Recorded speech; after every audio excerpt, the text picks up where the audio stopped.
ఒకవైపు బీసీ రిజర్వేషన్లకు సంబంధించి 42% కాకుండా తగ్గించి ఇవ్వడం, మరొక వైపు యాదగిరి యాదవ్ అనేటువంటి ఒక బీసీ బిడ్డను కిడ్నాప్ చేశారనేటువంటి వార్తలు. వీటన్నిటిపైన మాట్లాడడానికి మనతో పాటుగా బీసీ జనసభ రాజారాం యాదవ్ ఉన్నారు. అన్న, ఏంటి అసలు మీరు యాదగిరి యాదవ్కి సంబంధించినటువంటి ఇష్యూ చూస్తూ ఉన్నారు. తనకు సంబంధించినటువంటి కిడ్నాప్లో నిజం లేదంటున్నాడు సందీప్ రెడ్డి అనేటువంటి వ్యక్తి, కోమటిరెడ్డి అనుచరుడు. నిజమే అని చెప్పేసి యాదగిరి యాదవ్ అంటూ ఉన్నాడు. మీకు ఉన్నటువంటి అవగాహన మేరకు ఎట్లా అనిపిస్తూ ఉంది? ఇప్పుడు కోమటిరెడ్డి వెంకరెడ్డి పాలన, రేవంత్ రెడ్డి పాలనలో, రాహుల్ గాంధీ పాలనలో, ప్రజాపాలనలో ఏం కొనసాగుతుందంటే మరొక ఉత్తరప్రదేశ్ని తీసుకొచ్చి ఇక్కడ ఉత్తరప్రదేశ్లో మనం ఉన్నావు లాంటి సంఘటనలు చూసినాం. దళితుల మీద, దళిత ఆడబిడ్డల మీద అత్యాచారాలు, హత్యలు. అక్కడ ఉత్తరప్రదేశ్లో యోగి పాలనలో ఒక యాదవ యువకుడు భాగవతాన్ని ప్రచారం చేస్తుంటే నువ్వు భాగవతం చెప్పడానికి అర్హుడు కాదురా అని చెప్పేసి. ఎందుకంటే భాగవతం అంటేనే శ్రీకృష్ణుడి, భాగవతం అంటే శ్రీకృష్ణుడి. ఆ శ్రీకృష్ణుడి బిడ్డలు ఆయన చరిత్రను చెప్పుకునే కోసం పోతూ ఉంటే వాళ్ళు గీతను ప్రచారం చేస్తూ ఉంటే వాళ్ళు ఎట్లా చేస్తామని చెప్పేసి శిరోమండలం చేస్తారు ఉత్తరప్రదేశ్లో బ్రాహ్మణులు. ఆ పద్ధతి ఇలా కొనసాగుతున్నది. అంటే రాహుల్ గాంధీ ఏమో మోడీ పాలన, యోగి పాలన వ్యతిరేకిస్తాడు. రేవంత్ రెడ్డి గారు మోడీ పాలన, యోగి పాలనని బలహీన వర్గాలకు అన్యాయం జరుగుతుంది మాట్లాడతారు. కానీ ఇక్కడ ఏమైందంటే ప్రజాపాలన తీసుకొస్తామన్న వాళ్ళు యోగి పాలన తీసుకొచ్చారు ఇక్కడికి. ప్రజాపాలన అన్న వాళ్ళు మోడీ పాలన తీసుకొస్తారు ఇక్కడికి. ఇది కాంగ్రెస్ పార్టీ యొక్క నైజము, ద్వంద్వ వైఖరి, ద్వంద్వ నీతి. మీరు గమనించండి, మొత్తం కూడా కోడెక్కుస్తున్నది సమాజం అంతా కూడా. సోషల్ మీడియాలో మొత్తం ఎక్కడ చూసినా యాదగిరి యాదవ్ మీద జరిగిన అత్యాచార ఘటన ఎంత దుర్మార్గం అంటే యూరిన్ పోసిరు. అతని మందులో యూరిన్ పోసి తాగిపించారు అతనికి. అరే గొల్ల కుక్క, నువ్వు ఎట్లా పోటీ చేస్తావురా? నువ్వు సర్పంచ్ అవుతావారా? మేము చెప్తే మా వెంకటరెడ్డి అన్న, ఇలా మా విష్ణు రామచంద్రరెడ్డి వారసుడు, మేము జంపన ప్రతాప్ రెడ్డి వారసులం, మేము రా పాలకులము, మేము పాలించాలి. నువ్వు ఎట్లా ఉంటావురా? మీరు ఓన్లీ ఓట్లేయాలరా? మీరు ఓట్లేనికి అర్హులు తప్ప మీరు పాలించడానికి అర్హులు కారా అని చెప్పేసి అని ఒక మనస్తత్వంతో, ఒక మానసిక రోగంతో, మొత్తం కోమటిరెడ్డి వెంకరెడ్డి యొక్క ప్రోత్సాహంతో అతన్ని యాదగిరిని కిడ్నాప్ చేయడం జరిగింది. ఎందుకు పోటీ చేయొద్దు? నువ్వు 42% రిజర్వేషన్ ఇస్తాను, కామారెడ్డి డిక్లరేషన్లో చెప్తావు. నువ్వు అధికారంలోకి వస్తారు, మీరు అధికారంలోకి వచ్చి మీరు ఏం చేసిండ్రు? కామారెడ్డి డిక్లరేషన్ ఏమైంది? 42 పోయింది, 17కి వచ్చింది. 42 పోయి 17కి వచ్చింది. ఆ 17లో ఉన్న దాంట్లో నువ్వు ప్రభుత్వ పరంగా ఇస్తానో ఇయ్యలేవు, నువ్వు పార్టీ పరంగా ఇస్తానో ఇయ్యలేవు. ఏదో మరి ఇచ్చిన అవకాశాలను మేము పోటీ చేస్తామని చెప్పేసి చదువుకున్నటువంటి బిడ్డలు.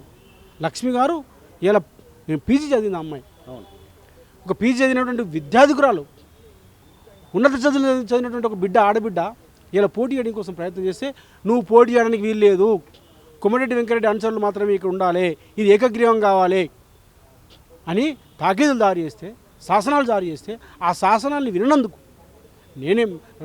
నా మాటే శాసనం అని చెప్పేసి కోమటిరెడ్డి వెంకరెడ్డి గారు శాసనాలు జారీ చేస్తే ఆ మాట వినందుకు యాదగిరి యాదవ్, లక్ష్మీ యాదవ్ మీద కక్ష కట్టి అతన్ని నకరేకల్లో కిడ్నాప్ చేసి 29వ తారీఖున ఉదయం 9 గంటలకు అతన్ని పట్టుకొని కారులో ఎక్కించుకొని మాట్లాడదని చెప్పి పిలిపించుకొని తీసుకుపోయి మొత్తం కూడా హైదరాబాదు, నల్గొండ, నకరేకల్లో తిప్పి చివరికి అతని ఒక ఫారెస్ట్లో తీసుకుపోయి బట్టలిప్పి కొట్టి, అరే గొల్ల కుక్క నువ్వు ఎట్లా పోటీ చేస్తావు బిడ్డ, ఇది మా రాజ్యం రా, నువ్వు పోటీ చేయడానికి వీల్లేదు, గతంలో మేము విజయరెడ్డిని చంపినాం, నిన్ను కూడా చంపుతాం బిడ్డ, నువ్వు బిడ్డ కావాల్సిందే, నువ్వు ఏదో నామినేషన్ వేయొద్దని చెప్పేసి మాట్లాడిన సందర్భం. అతను చివరికి అతన్ని మొత్తం సోషల్ మీడియాలో మిగతా బయట వస్తే అప్పుడు అతన్ని నైట్ 9 గంటలకు అతను వదిలేసిపోతారు. ఈ రకంగా అత్యాచారాలు చేస్తూ ఉంటే, హత్యాకాండ కొనసాగుతుంటే ఇంతవరకు సందీప్ రెడ్డి మీద కేసు కాదు, ఇంతవరకు సందీప్ రెడ్డి బయటనే తిరుగుతాడు. ఇంతవరకు కోమటిరెడ్డి వెంకరెడ్డి మొత్తం బ్యాచ్ అంతా కూడా బయట తిరుగుతుంది. ఇంతవరకు మా వాళ్ళంతా నిన్న పోయిండ్రు, మా మేకల రాములు యాదవ్, గోవర్ధన్ యాదవ్, మిగతా బీసీ సంఘాలు చాలామంది పోయిండ్రు. అయ్యా మీరు కేసు పెట్టండి అని చెప్పేసి చెప్తే ఇంతవరకు ఎఫ్ఐఆర్ కాలే. ఎలాంటి ప్రాసెస్ తీసుకోబోతా ఉన్నారు, ఎలాంటి కార్యక్రమాలు తీసుకోబోతా ఉన్నారు ఈ విషయంలో ప్రధానంగా జనసభ తరఫు నుంచి? మేము బీసీ జనసభగా బీసీ సంఘాలు, యాదవ సంఘాల ఆధ్వర్యంలో రేపు 5వ తారీఖు నాడు చలో ఎల్లమ్మగూడెం కార్యక్రమానికి పిలిపిస్తూ ఉన్నాము. మొత్తం కూడా యాదవులు, బీసీలు అందరూ కూడా పెద్ద ఎత్తున రావాలి. ఇది మన ఆత్మగౌరవ సమస్య, మన మీద మూత్రం పోసి తాగిపించిన పరిస్థితి. ఇది మొత్తం కూడా దేశవ్యాప్తంగా ఈ కాంగ్రెస్ పార్టీ యొక్క నైజాన్ని, వీళ్ళ యొక్క దుర్మార్గాన్ని మనం ప్రపంచానికి చెప్పాల్సిన అవసరం ఉంది. రాహుల్ గాంధీ ఇలాకాలో ఏ రకంగా కొనసాగుతుంది?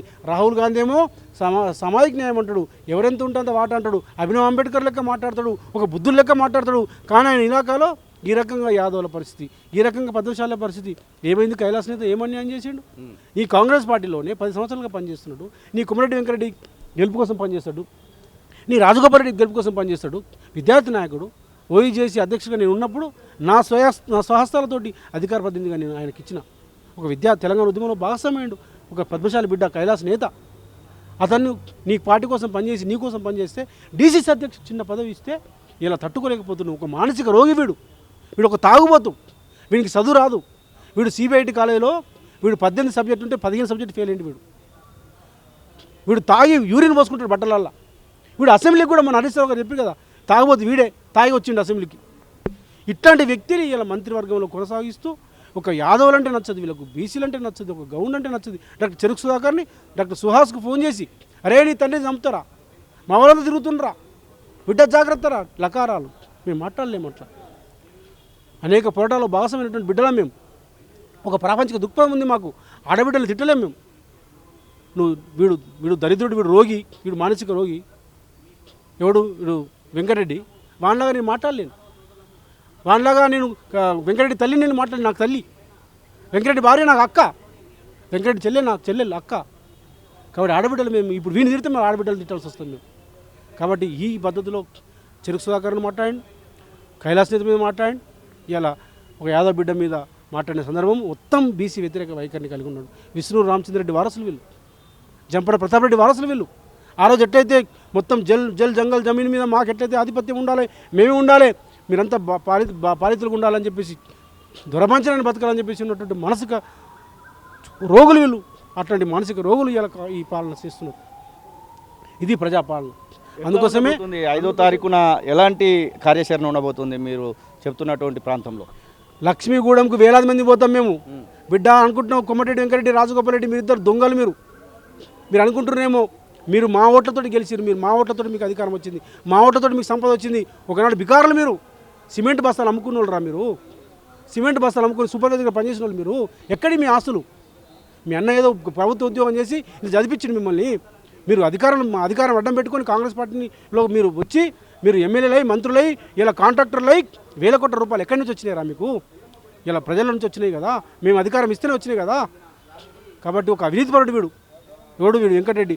వీడు తెలంగాణ కోసం రాజీనామా చేయలే. వీడు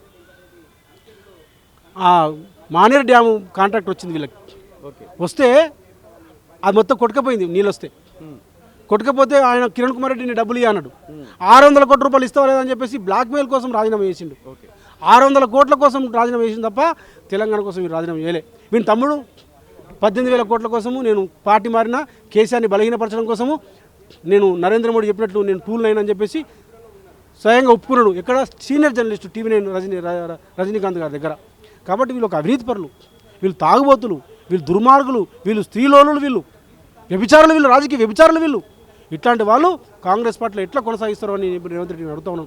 ఇమీడియట్గా వీళ్ళని కాంగ్రెస్ పార్టీ నుంచి తొలగించాలి, సభ్యత్వం రద్దు చేయాలి, వీడిని కోమటిరెడ్డి వెంకటరెడ్డిని మంత్రివర్గంలోకి తీసుకోవాలి. రేపు ఎక్స్పాన్షన్లో కూడా రాజగోపాల్ రెడ్డికి ఇవ్వద్దు మీరు. వీళ్ళు అత్యంత దుర్మార్గులు. వీళ్ళు ఒక మానసిక రోగులు. వీళ్ళు రాజకీయాలు ఉండడానికి కూడా వీళ్ళు లేనటువంటి మనస్తత్వం ఉన్నటువంటి వాళ్ళు వీళ్ళు. కాబట్టి మేము దీన్ని తీవ్రంగా తీసుకుంటున్నాము. మేమంతా కూడా ఉన్నాం, మొత్తం కూడా ఉస్మాన్ యూనివర్సిటీ విద్యార్థులు కానీ, మొత్తం బీసీ సంఘాలు కానీ, యాదవ్ సంఘాలు కానీ, మేమంతా లక్షల సంఖ్యలో ఉన్నాం, మేము కోట్ల సంఖ్యలో ఉన్నాం. మొత్తం కూడా సంఖ్య ఉంది మాకు.